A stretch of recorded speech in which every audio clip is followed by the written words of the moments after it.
Hi everyone! Good morning! Sa Arin Malay, Paso Vlogger. So, dito kami kakain nila Beshi sa McDo guys. Kasi nasawa na kami doon sa ulam. Ayoko ng baboy guys na umay talaga. Person ba? So, this is my pretty Beshi.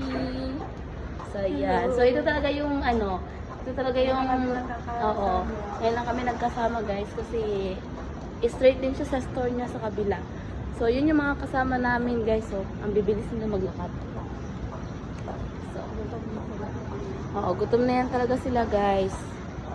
Look, oh. Mga gutom na yan sila. Naka-picture lang pala yun. Ang haba ng video ko guys.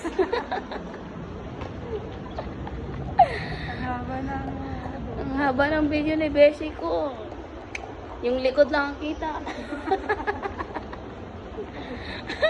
Hindi ka titingin na nakapunta pala.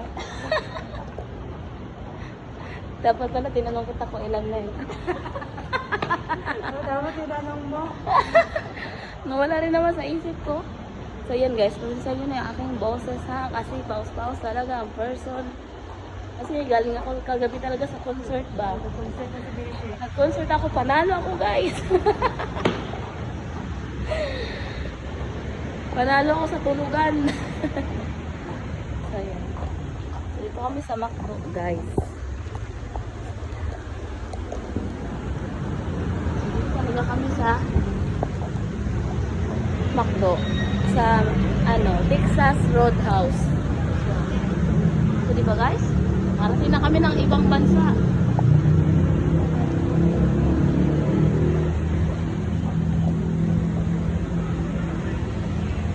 Hi na. Dito ako float lang ang habol ko dito guys. Ito lang yung gusto ko is cook floats. Cook floats. Para mag-order best. Ayun si Mega sa... Hi. Ganda ko dyan.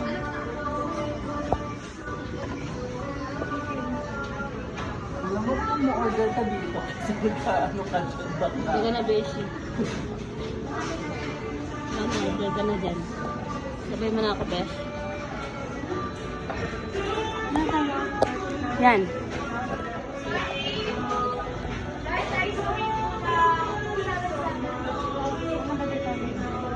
Yan. Bakit mo ba yun? Gusto ko yung malaki. Wala. Yung malaki.